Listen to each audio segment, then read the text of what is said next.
Salam, Joram. Alaikum salam.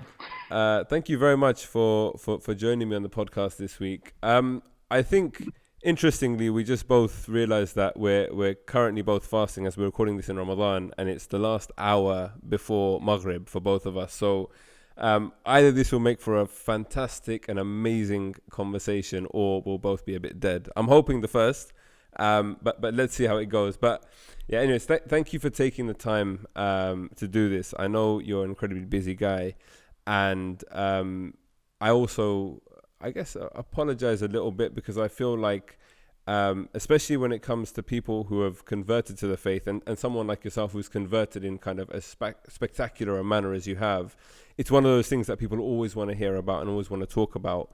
But I do understand this is the first podcast you've done internationally, so I'll take it and say, well, this is the first time you've covered it on a podcast platform. Yeah. I guess to just get the ball rolling as an introduction for our audience to yourself, I'll probably hand over to you actually, because there's so many different ways I could introduce you. But I think, how would you introduce yourself to the audience? My name is Joram Van Klaveren, as you already mentioned. And I used to be a member of the Dutch Parliament. And I was a representative for the anti-Islamic Freedom Party of Geert Wilders. I was even the spokesperson on the subject of Islam in Parliament, and I did it for many years. And this is the brief introduction, so summary, so to say. Yeah. And what I did was, in the end, after I left the party, because I left the party, I was still very anti-Islam back then. And what I did was fulfilling a long-held desire, and I was writing an anti-Islam book. But during the writing, I came across so much information, was at odds with the things I usually brought to the audience in the Netherlands, and the things I spoke about in the Dutch Parliament and on television and radio and all the other media channels here. I came across so much information that was at odds with the things I usually mentioned, that I started researching everything again, and I wrote to several authorities on subjects of Islam, Judaism, and Christianity, because I'm from a very conservative Protestant background. So my upbringing was in that corner. And what I did was trying to figure out what the truth was, with a capital T, so to say. So, of course, I was very anti-Islam, but I wanted to be a correct book. So I didn't want to have any mistakes in it, and it had to be honest. So what I did was also trying to catch the view of Muslims. So what I did was writing to some authorities, also Islamic authorities. And one of the persons I wrote to was Sheikh Abdul Hakim Murad from Cambridge University, from UK. Tim Winter is his English name. Mm-hmm. And I didn't thought he was going to write me back, because I put a little Wikipedia link at the end of my email, and I had some questions, but I didn't want to fool him, so to say. So what I did was trying to be honest, and I thought that he would never answer me, because, of course, why should he answer an anti-Islamic politician from another country? And it took a couple of weeks, and I think about 6 or 7 weeks, and in the end he sent me a very extensive answer. Very extensive, because I read it on my telephone. Well, you can't see it because it's a podcast, but it was about 16, 17 pages. So it's very extensive. And what he did was trying to answer questions I asked him in the email. Why is this? Why do you do this? What's the thought behind this and that? Why is this dogma, etc.? So that's what he did. And then at the same time, he pointed to other scholars. He pointed out some books. He gave me titles, etc., etc. And then what he said is, well, I'm not going to convert you, obviously, because that was the first mail.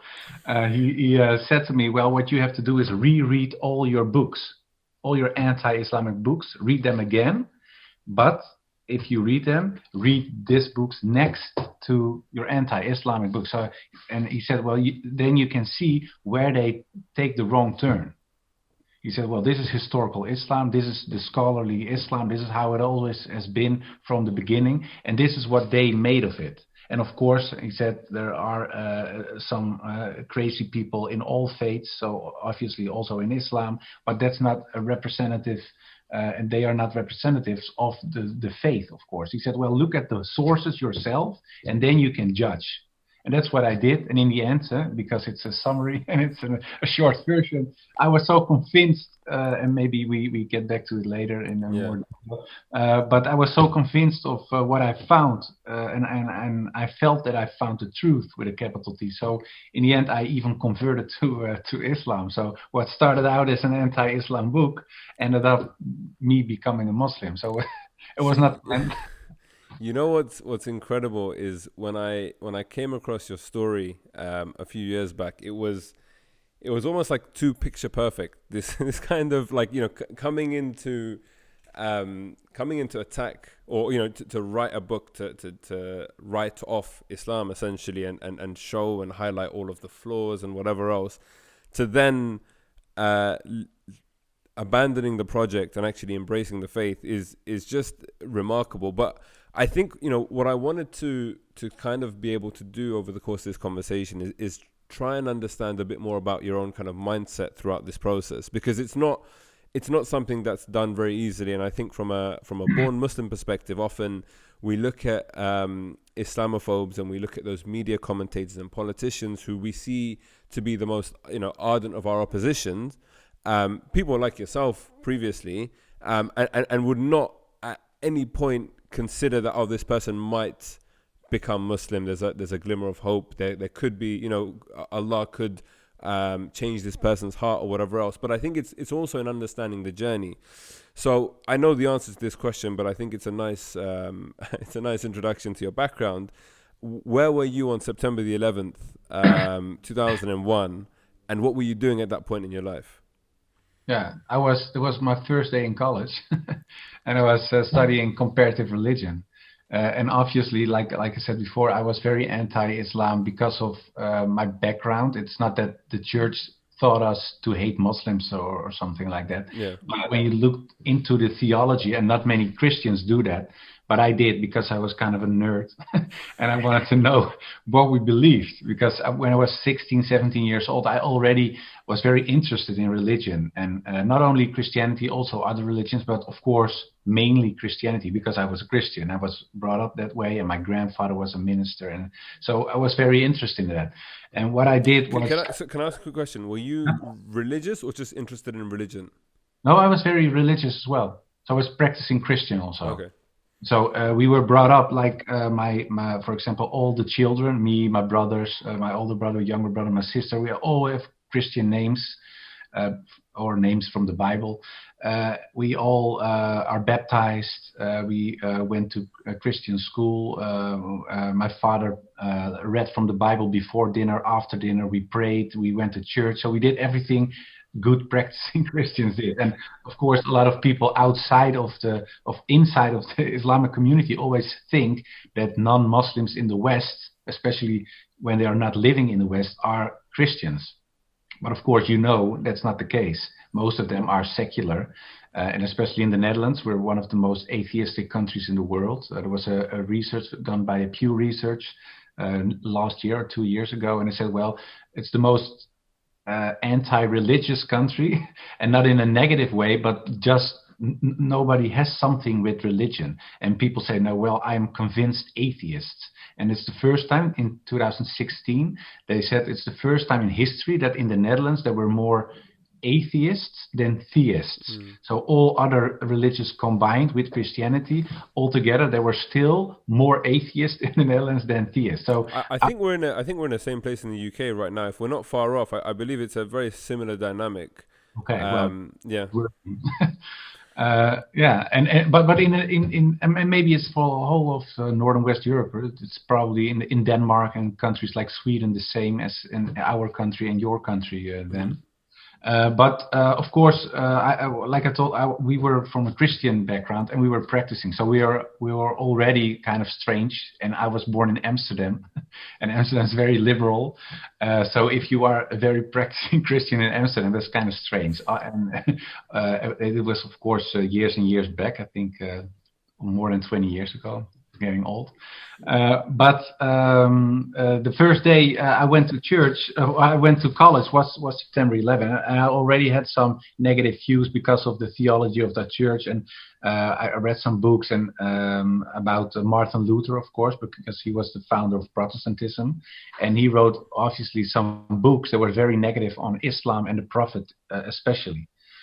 So when you get that message when you were younger, it shapes your mind.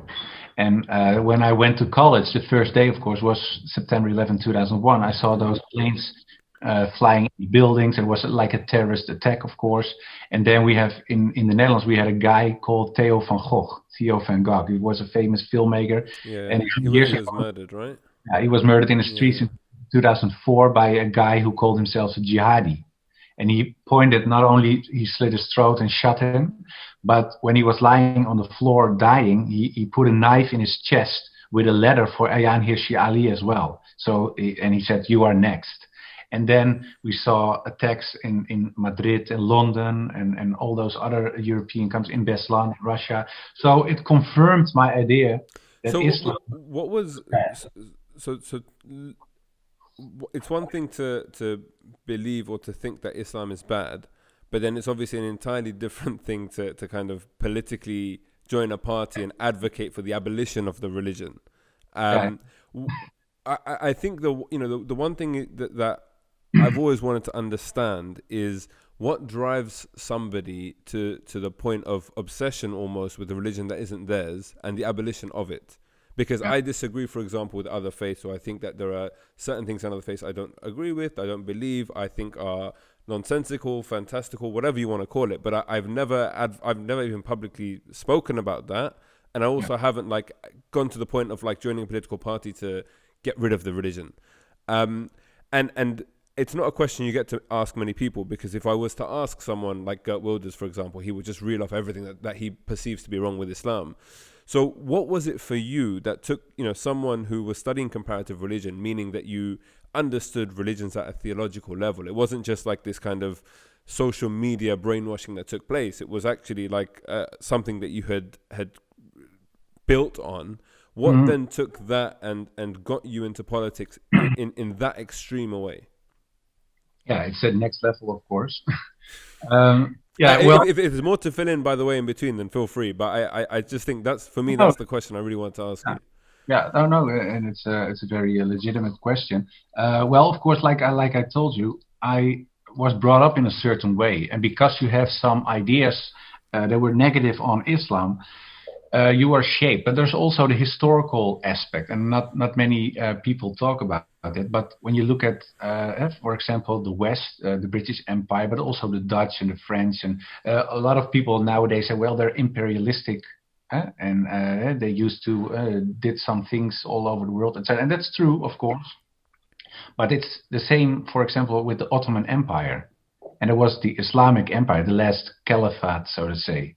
And when you go to Eastern Europe, for example, in countries like Romania, Hungary, Greece, those countries, when they talk about Islam, they talk about the Ottoman Empire and say, well, they're imperialistic force. They invaded our countries, enslaved us, did all those things to us. So that's in European culture. And to show you how deep it is, when you look at, for example, the croissant, the bread, you know the croissant? Yeah. And it's shaped in a half moon, and that is because there was a battle in 1683, the Battle of Vienna, and the Battle of Vienna is in extreme right groups and parties. That's a very symbolic country. When you looked at the terrorist who shot those people who were praying in New Zealand in Christchurch, when you looked at his rifle, he had written on it, written 1683, and that's because he was pointing at the gates of Vienna. And the gates of Vienna is also a website in the United States, very anti-Islamic website. And In 1682, there was this fight between the Ottoman Empire as the Islamic part of the world and the Christian part of the world. There was European countries, Austria, France, and some other countries. And the Christians, the Europeans won. And to show that they won, they baked breads in a half moon, because there was a half moon in the flag of the Ottoman Empire. And they said, well, we break it to show we defeated the Muslims and we break Islam. And of course it's not like I'm calling for a boycott of the croissant because I like the sandwich, but it's just to show, and a lot of people don't know that, but it survived all those years. So you're saying that historically the croissant is an Islamophobic signal, a symbol. Yeah, it is. And when you look at, for example, some weapons in the Netherlands, all municipalities have their own weapon. I don't know if that's in the UK, it's the same, but yet there's a weapon, so like a symbol. And there are several several municipalities here that have we call it merletten, and those are ducks, the quacking, the bird, without the feet and their mouth, and it's cut off. And I was looking for some symbols, and it was for a totally other subject, but then I came across this. What they did, people and families, rich families who fought in the Crusades, they were rewarded with a symbol, and the symbol was the merlet. So this duck with no feet and no mouth, they were given to those people, and some of those families became very powerful through the years, and they were the owners, so to say, of some cities in the Netherlands. So some cities have those anti-Islamic symbols, those symbols who were given to families who fought the Crusades, and who fought in the Crusades. And fighting in the Crusades meant you want to liberate Jerusalem from the Muslims. So it's in some symbols in the West, especially in the Netherlands and some other countries, and it's very anti-Islamic. And a lot of people aren't aware of that, but it shapes the culture. And when you look at old books, for example, when they talk about Turkish people, they mean Muslims, because Turks was a synonym, and it's always negative. So it shapes you, even if you are not anti-Muslim. Somehow, when people are talking about Islam or Muslims, there's something you think, okay, well, I don't like it. I don't know why, but there is something with it. And that's because of hundreds and hundreds of years of anti-Islamic rhetoric in the culture. So it's not that people are willingly always anti-Islam, but there's a feeling, because it's cultural, that makes you anti-Islam. And that, in combination with my upbringing, because my church was very well aware of those symbols and those history, because they said, well, we are Christians, we are from the right church, and they are not even Christians. So we want to protect our own belief system. We have the truth, and we want to share it with the rest of the world. Otherwise, those people will all go to hell. And of course, that's something normal, so to say, in all bigger religions. But in my denomination of the church, it was very much alive. So the combination of those historic, cultural aspects with my upbringing and the terrorist attacks made me, as a youngster, think, well, I have to protect my country. I have to protect the West. I have to protect Europe, and I have to protect the world against this evil. And this evil was Islam. And so when I was looking, what can I do? And I thought, well, the only thing we can do is change legislation and make it possible to ban all this together. And then I was looking for the most anti-Islamic party in the Netherlands, and obviously there was the Freedom Party. Congratulations. Yeah, he just started, because it was in 2004, just right before Theo van Gogh was slaughtered. Yeah. And that's why he gained so much political support from people, because he founded it, I thought it was in September or October, and in November Theo van Gogh was killed. So everybody said, well, jihad came to Europe, so we have to protect ourselves. And so a lot of people voted for him, and obviously I was one of the people who not only wanted to vote for him, but I always want to join him. So that's how I ended up in the Freedom Party. And this sounds maybe like a stupid question, but in your the meetings amongst party members, or the people who are actually around Geert Wilders, is there just constant conversations about how awful Islam is? Like what you know what I mean? What's the sentiment there? Because I think another thing that I often think is that people are kind of populist in their outlook. So you know, you kind of create an agenda that's anti-Islamic. So take Tommy Robinson in the UK, for example, Katie Hopkins, another example. Individuals who have become almost like career activists / media people, and now they're being marginalized by social media, and they're finding it more and more difficult to get out their narrative. But for a long time, they were being very provocative around Islam, and that's what created that attraction and attention, and also, you know, got them opportunities financially to make money through media appearances and everything else. Now, I want to understand if that is just like, okay, this is something, but then along the way it's like, okay, there's actually a huge career opportunity here, or is it just like that genuine or hardcore belief in how bad Islam is? Yeah, the last, because it's not something that people act, it's real. But it's so it's like in those meetings you just think, oh, Islam is so bad, like we just need to get rid of it. Yeah, it was so ridiculous. If you when I rewind the movie in my head, and sometimes we have a conversation, and of course when you're in politics, you have to talk about everything, not only about Islam, but also about, for example, traffic, or climate change, or whatever. Defense, etc. But in the Freedom Party, they always were looking for a link with Islam. Yeah. And there has been one time, that's the most ridiculous thing, there was there was too much traffic, and there was this guy from our party who said, well, it has to do with Islam as well. And then he gave a speech. He had a theory. It didn't make any sense. but it was for real. So, and there are really people out there who think, well, you got a point. It's got a point. So it's not like it's a game or a show for the outside world. Inside the organization, everybody is anti-Islamic, and of course you have people who are more anti-Islamic than other persons. But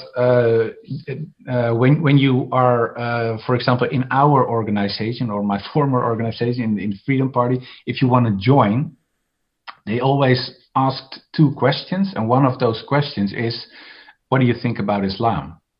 And then you have to tell by heart what you feel. And if someone is not anti enough, they already get sent away. Wow. Because he's not of the, in Dutch we say, the juiste hout. He's not cut of the right wood. So he has to leave. That's really, I mean, that's almost scarier than the first option in my head. You know when I said that are there two different routes? Because again, like from a Muslim perspective, and obviously now you can kind of relate to this, that when you have individuals like your former self, really, that are that just set in their ways and belief at how destructive allegedly Islam is, it's quite scary.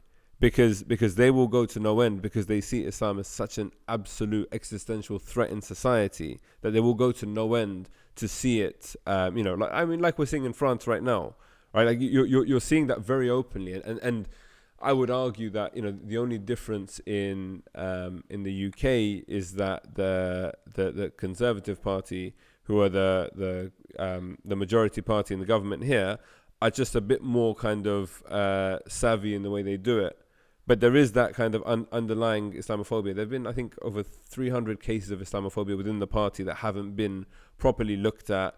And when the elections were coming up, for example, they all said all the people that were running when the internal elections were happening, I believe this was all the people that were running for the party said I want to launch an investigation into Islamophobia. And then when they actually went ahead and did it. It wasn't a substantial investigation. In fact, they kind of whitewashed it and said we're going to look at all forms of discrimination.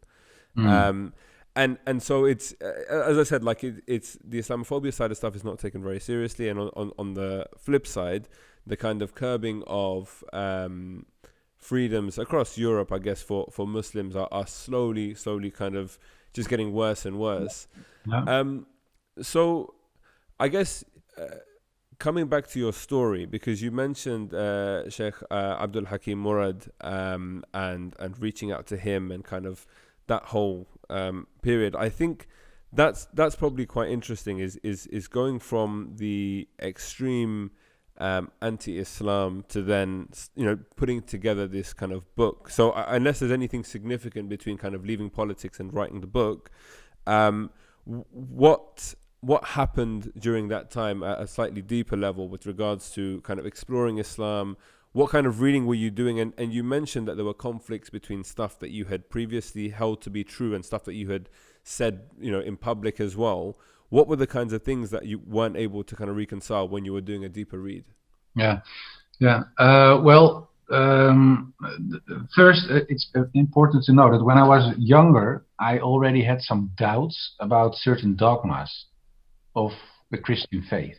Mm-hmm. But because I was, I think, 16 or 17, and then you think, well, obviously I don't get it, but there is something, and of course I'm not a scholar, especially when you're 16, you're not a scholar.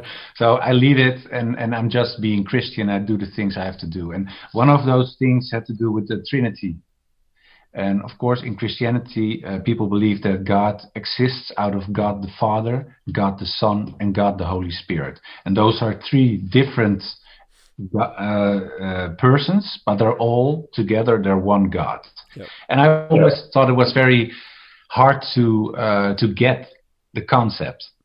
And there was the other thing was about the crucifixion of Christ as something that had to be done before God could forgive sins of man. And that those are two real hard dogmas in the Christian faith. And of course, when I was younger, I asked a lot of ministers and priests, even from another church, how do I get this? And in the end, there was no real answer, because one of the questions I asked them was, well, if believing in Jesus Christ is the only way to salvation, because that's what the Protestant Christian Church teaches, how is it possible that, for example, Noah and Abraham and Adam and Moses are in heaven? Because I think they are in heaven, right? Or are they in hell? And then, of course, the minister said, no, of course, those people are not in hell. You cannot talk like that, etc., etc. But I said, well, how is it possible then? Because they were not even able to believe in the crucifixion of Jesus Christ and his resurrection, because Jesus Christ wasn't even born yet. It's 2,000 years after it, or some. And then I said, well, okay, that's not the right question. But I never got a real answer, not a satisfying answer. And there was one guy from the Catholic Church, not even my own church. He said, well, in the end, religion is a mystery. I said, well, okay, that's it. And then I left it, and I think, okay, I'm just doing my thing. And but when I was writing my anti-Islam book, and we're talking about more than 20 years later, of course, then those questions popped up again. So I saw the concept of Tawhid in Islam, and of course I knew it for my days in college, but it was an object of study.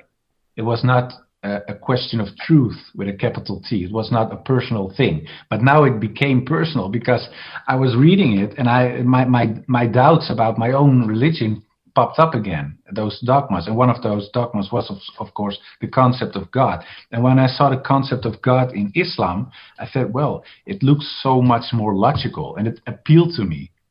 And okay, so this is what I need to get to the root of. At that moment, when you're going through that, coming from the background and the context that you have, and also actively being a part of an anti-Islam party, how do you at that point actually own up to yourself and say, actually, you know what, there's some truth here? Because I would be too scared. I'd be like, you know what, screw that. Like, I'm just going to pretend like it's all good and the Trinity's fine.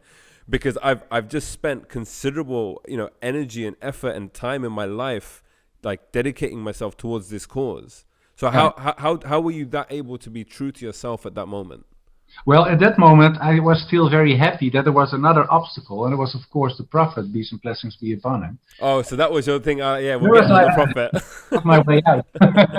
So I said, well, okay, they have a concept of God, and it looks like, and I told myself, it looks like the concept the Jews also have. There's one God, one God, one God. And that's, of course, in even in the New Testament. So like part 2 of the Bible of the Christians, what separates them from the Jews. And there we read that Jesus Christ himself said there is only one God. It's the most important thing. There's one God, serve him with all your heart, etc., etc. So I thought, okay, maybe the Christians didn't get it right, and there is one God, and that's the Father of Jesus Christ, point. And like I said, I was very happy that there was this other obstacle, the prophethood of Muhammad, peace and blessings be upon him. So I thought, well, I have to read about his life, of course, as well, because he was, in my view, a terrorist guy back then. I thought he was he was going for the fame, for wealth and stuff like that. A lot of women, etc. So I still had that point. So I wasn't too worried back then. But of course, I was going to study his life. So I got some books, and one of the books was a book from Martin Links, and was called Muhammad based on the earliest sources, the life of the Prophet Muhammad based on the earliest sources. And I was reading it, and I thought, well, okay, there are some things about some aspects about his life that aren't that anti-God. They're almost pro-God. In the denomination of my church, when you look at the theology again, they say certain Christian leaders said in the past that he is the Antichrist. So that was something that was always in my mind. Well, he's the Antichrist. And that's why all those people act like Antichrists by blowing up people, blowing up themselves, blowing up buildings, etc. So there was the starting point, and the concept of how I was looking at his life and his message. But when I was reading about his message, and of course not only the Quran but also what he did, his sunnah, his example, I started doubting because there was this one story about Hind, and of course you know the story much better than I do. And it was this girl, and she paid like an assassin to murder his uncle. And his uncle was killed, and they even mutilated him by cutting off his nose, cutting off his ears, and they were wearing it like a necklace. And they were very proud that they humiliated the Muslims, and especially the Prophet's family, and stuff like that. So I was reading about it, and then I came to the part that Muhammad, peace and blessing be upon him, came into power because he entered Mecca and he conquered his enemies, and then Hind was there again. So I was reading and I was waiting for, okay, when will she be, when is her head being cut off and stuff like that, or tortured or whatever. It didn't happen, and he spoke to her and he said, well, welcome, and there's place for her as well. And in the end, she even converted to Islam. And then I thought, well, how is it possible that the Antichrist, because that's how I saw him, is forgiving people who killed family? And he, of course, it was a favorite uncle, so he was very sad about it. So I thought it's impossible that the Antichrist, who does everything that to break people and destroy people and be violent, etc., is forgiving people, even people who killed family members. So that was the point for me that I was getting worried because I said, well, I kind of like this man if I'm reading about what he did. And there was this other story about Umar, one of the Sahaba, of course, the first people, later Caliph, of course, who followed him. And he said to him, well, how is it possible that the Romans and the Persians, they have so much wealth? And you see their leaders, they're living like kings. And you, and he was talking about the Prophet, are sleeping on the floor, and you don't have gold and stuff like that. And then the Prophet said, well, we give the treasures of this world to them, and we get the treasures of the next world. And to me, that was very, there was like was a click in my head. I said, well, this person he's aiming for paradise. He wants to be with God. At that point, would not everything. So there's some echo on your side. I can hear myself. Have you changed the audio side? No, I didn't. Okay, that's strange. Well, I can mute myself. Can you hear me? But I can't hear you. Okay. Okay. Yeah. if you mute yourself yourself when I'm when I'm speaking, speaking, because because for some reason there's a really bad. Yeah, that was my idea. Okay. Okay, yeah. I've lost my train of thought now. Give me a second. Yeah. So when you're reading all of that and you're slowly starting to win yourself round, or the idea of the prophet is starting to kind of grow on you, and you're like you said, you think this guy seems to kind of have things the right way. I'm trying to understand what your former self was internally kind of thinking, feeling, because the thing is, it's the conflict, right? This is everything you've just said is at complete odds with everything you were propagating for the last God knows how many years before that, and everything you believed from the age of about 16, as you said. So what happened in your own head when this was all going on? Yeah, of course. I was worried, like you said before. But there were also those, and in the end, I think, okay, maybe he is a special person. We have this concept of one God. Being a special person, maybe a prophet, I don't know, but that's it. But there were still those aspects of terrorism, anti-Semitic rhetoric, anti-women, etc. All those ideas you hear all the time from anti-Islamic people, whether they are politicians or people from the media or whatever. Those ideas I still had, because I saw his life, I could read it, and of course there was this concept of God, and I said, well, okay, that's beautiful, but still there's something in this message that's totally wrong for the world and for people. So I picked those topics, and I just started to read about it. Why are they so anti-Jew, anti-women, anti-whatever? And then I saw, well, there are not anti-Jew, anti-women. There's a context and every revelation had a context, and it was much more complex than I thought. And after I finished all those topics, all those questionable things, back then I was talking about questionable things. Then I was really worried, because I said to myself, well, I think that this message is something else. It's not the thing I always propagated. And then I asked a friend of mine who is a minister, a Christian minister still, and I asked him, what can I do now? Because there's a problem here. I'm starting to like this Muhammad figure, and there is this concept of God that looks much more logical than we have, our own concept of God. And all those things I was questioning and pointing to the Muslims, so to say, because they're terrorists, etc., etc. They have context, and it looks really normal when I'm reading it. And then he said, well, you have to compare his life to that of, and his message with prophets from the Old Testament. So that's what I did. I compared him to Moses, to Musa. And because they are both lawgivers, they both came with a law. They were both creating a community. They're starting something new, and they were both in a very hostile environment. People who wanted to kill them, and they were fighting against them. So I thought, well, that's an honest. We can make an honest comparison between those two people, and that's what I did. And then, of course, with other people like Joshua, that's the guy who followed Moses after he died.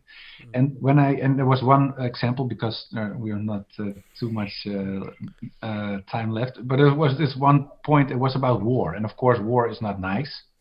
But I was starting to make comparison between the rules of war in Judeo-Christian traditions and in Islam. And when you look at the Bible, and there's a passage when they are teaching how to wage war on your enemies, and they say, well, kill, of course, the soldiers, and that's nice, not nice again, but of course it's war. So kill the soldiers, but also kill the women, kill the children, even kill the babies. And you have to cut all the trees, kill all the animals, and even burn the grass. So what you do is you wipe out an entire tribe or country or whatever, who's your enemy. You wipe them all out. And then I compared it to the way in Islam you have to wage war. And again, it's not nice to wage war, but if you are in war, then of course you are fighting because you want to protect yourself. But then I saw, well, you cannot kill monks or you cannot kill babies, and you cannot even cut a tree. And I said, oh, that's something else, because I said it looks like the way of waging war in Islam is more humane. And it's strange because we're talking about war, of course. But when you compare it to the context and the teaching in the Bible, it looks much more humane. So even at that point, and there was my last scapegoat, so to say, okay, we'll blame it on that. That didn't work as well. So then I said, okay, he is a prophet. We have this concept of God. I can answer the questions I had for myself and the things I mentioned in Parliament. Now what I have to do? And then I thought, well, I just stop. That's it. And I told my wife, and she said, yeah, I already saw some things change, because I started with a book called Endgame, and it's a Dutch book about a coming war between Muslims and non-Muslims in Europe. In the end, almost get killed or expelled or whatever. And there was this book I ended up my research with, and it's called Islam, the Misunderstood Religion. So she said, I already saw things changing on the table, or at the table. So that's what... Can I just ask at this point, so you mentioned obviously your wife there. What was it like for your family? Because for anyone changing religion, and I've met and spoken to so many different people who have reverted to the religion of Islam, and they've spoken about how interesting an experience it's been talking to their parents, dealing with their parents and everything else. You had not just your parents, but your former work colleagues. Essentially, I can imagine a large part of your life was people who shared your former hatred for Islam.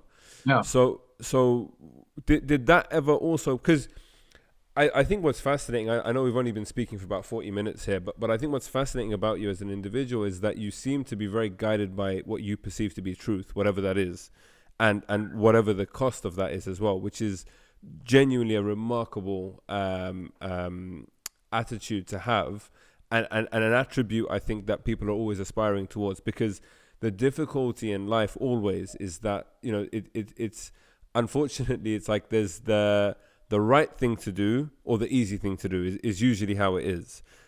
We come across situations constantly like that, and it seems like you've been put in a position where you could have very easily just played ignorant, played dumb, and just like almost disregarded it for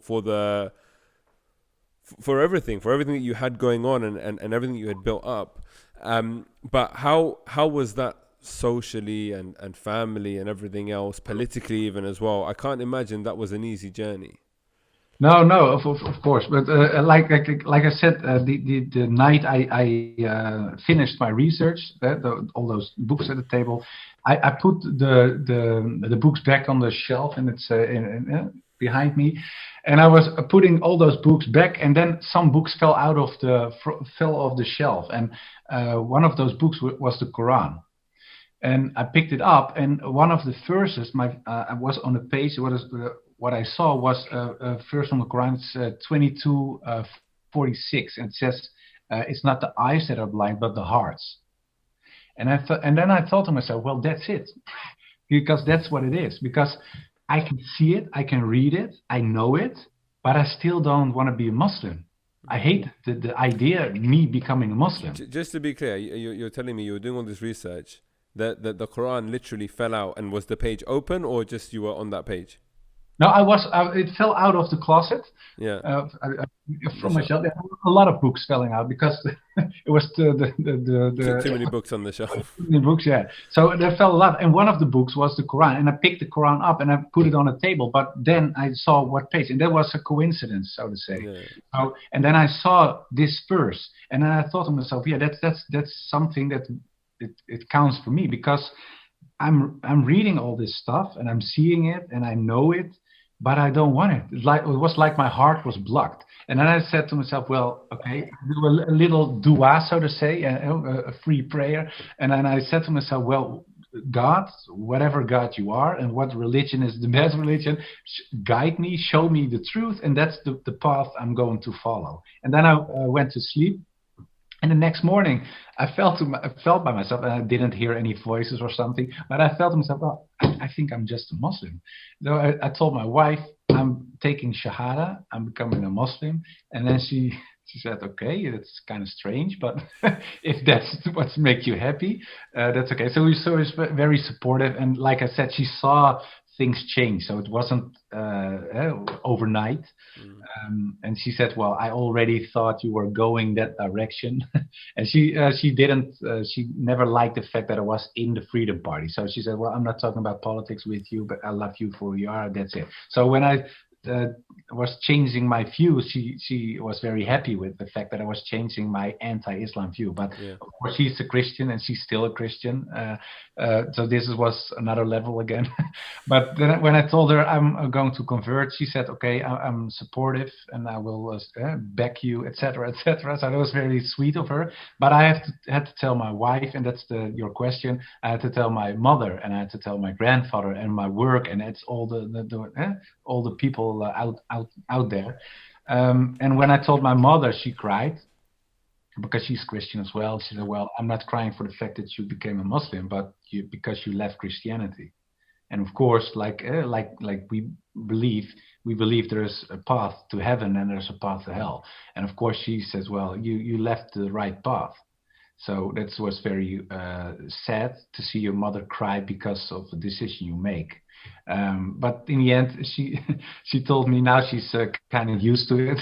So she said, well, I don't like the fact that you became a Muslim, but I have to say that you are sweeter as a Muslim than you are as a Christian. So there was something going on that was not too negative.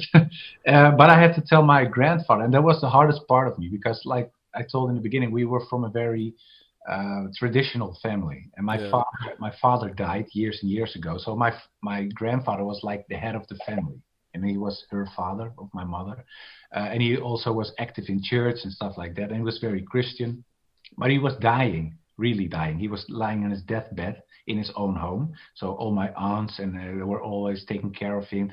But then I had to visit him and tell him on his deathbed I left Christianity. So it was kind of a hard message, of course, and I didn't want to do it. So I asked my mother, please come with me. So we have, because he's your father, so maybe it's less hard when I tell him.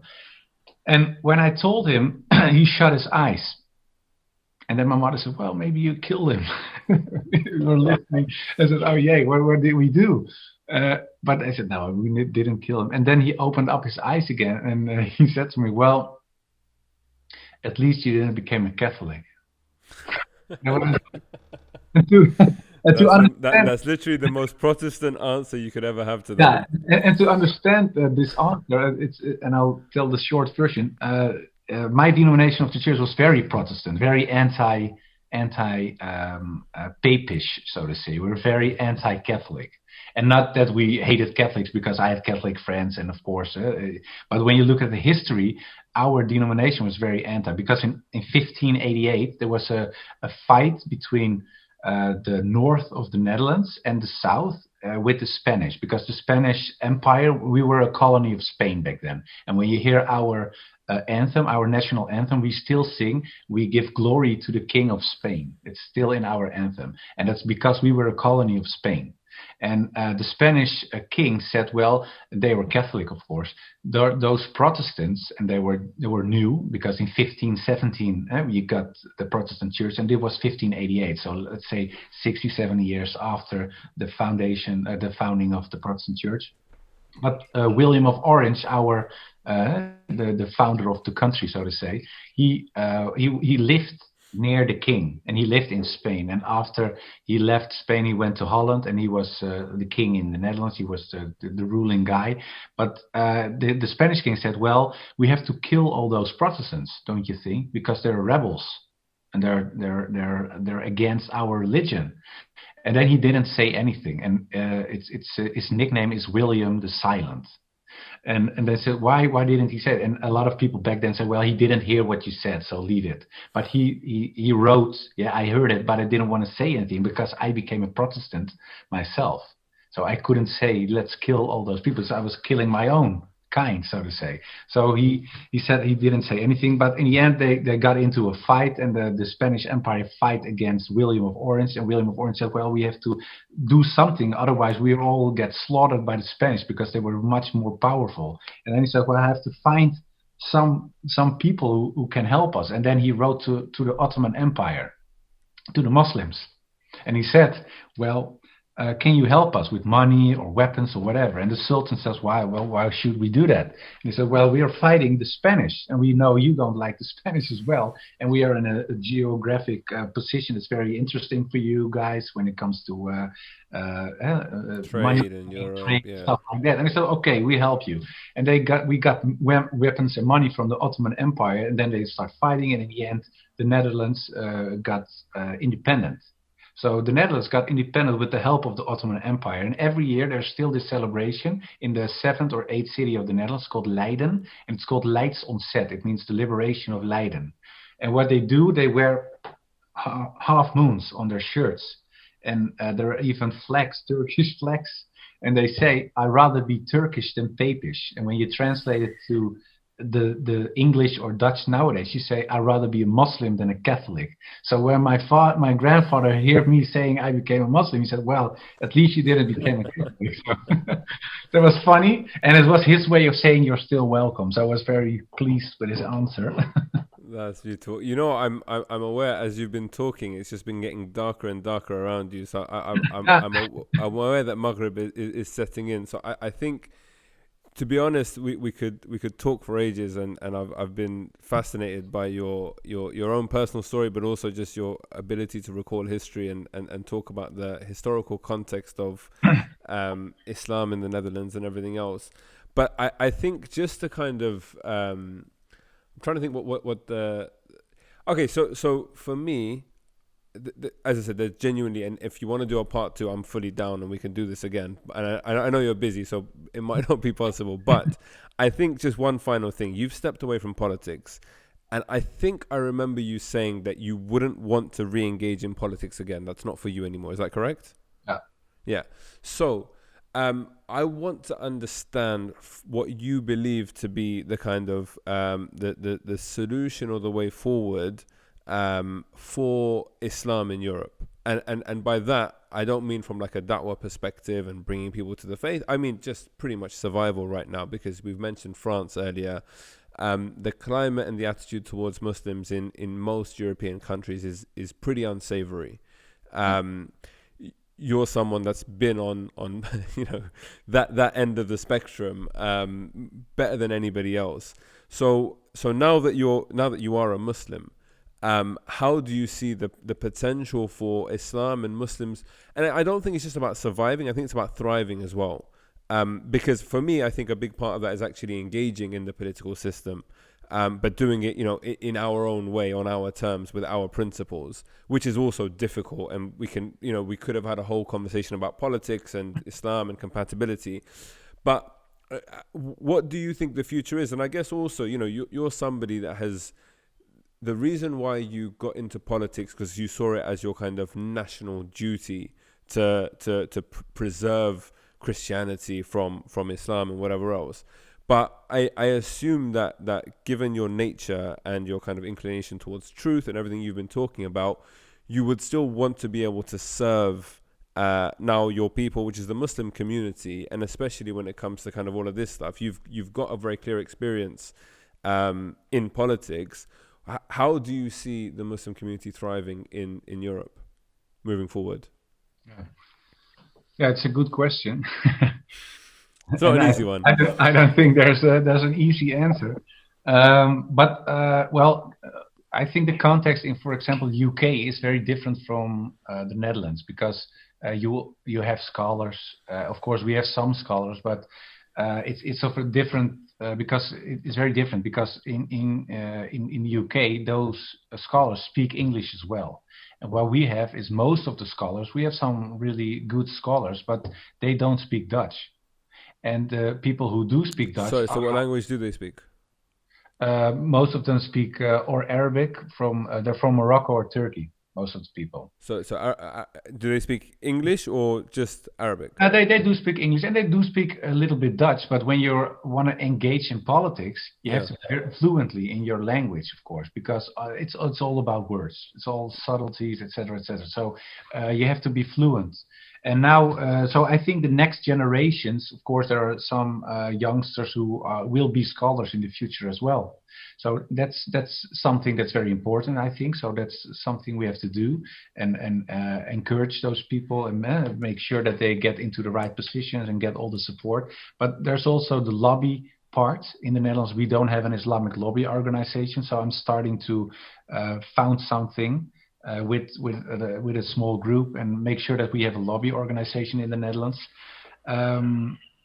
So that's very important. But also, what's very important is that we show people through Islam, and it's very hard because a lot of non-Muslims, and I told this before, don't read the Quran or read the Hadith, of course, but they read you as a Muslim. So when they see Muslims acting strange or doing bad things, and they hear on the news and the media all those negative shit, so to say, then of course their point of view will be very anxious. They will be afraid, and they think, oh, all Muslims are crazy. I see Muslims in the street spitting on the floor, calling each other names, doing bad stuff. I see terrorist attacks on television. Probably that's Islam. I don't want Islam here.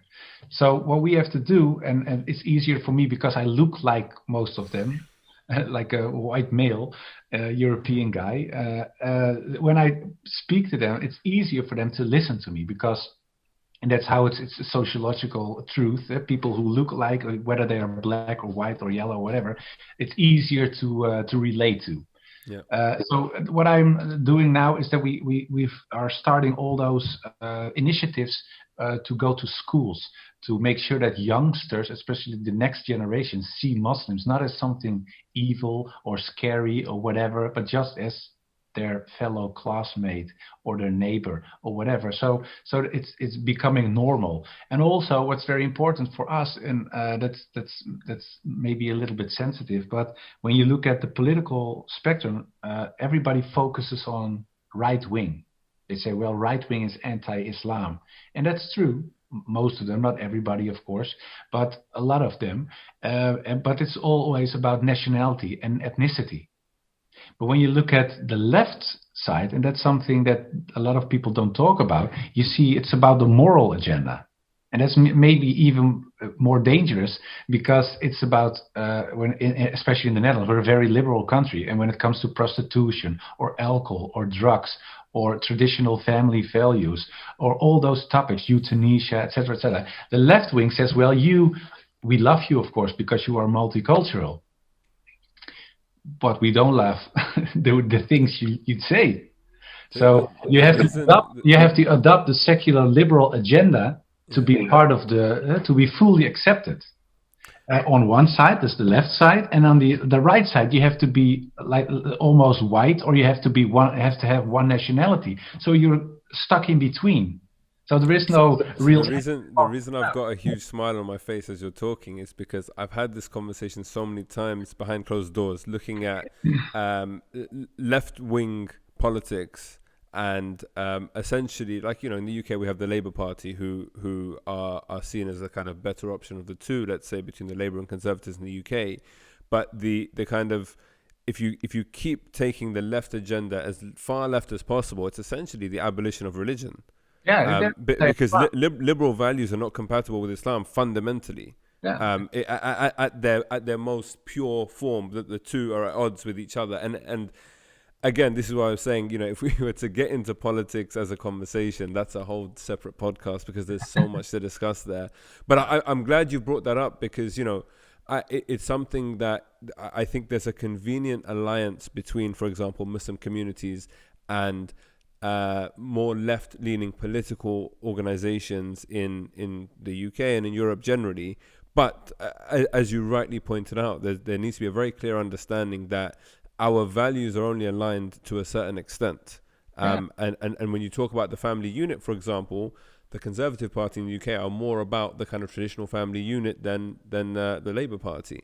But because of the Islamophobia, I mean, this is why I say, politics is crazy. I'm glad, by the way, to hear that you're not completely, because I think it was a Q&A session, or it might have been, I can't remember what it was, that I watched of you speaking, and you said that you were going to be you weren't going to get involved in politics again. So I'm glad to hear that you are still involving yourself in some way, shape or form, because like you said, you look like them, so to speak. You don't look Muslim in that sense, and I think you need to be able to obviously leverage that to the best of your ability, and to win people around and make them understand and whatever else. There's a lot that you said in the last 5 minutes that I want to unpack, but as I said, I want to be true to my word. We've just come up to just over an hour now. Thank you very much. As I said, I appreciate you're incredibly busy, and it's now Maghrib time for you already, so as soon as we end this, you can go off and pray and eat and everything else. But again, thank you for your sharing your personal story and your own insight as well into everything that we've discussed. Really, really appreciate it. And inshallah, we can do this again soon. Yeah, thank you very much. And I like the conversation, and we can certainly do a part 2, and maybe we can talk about politics then. Awesome. Thank you.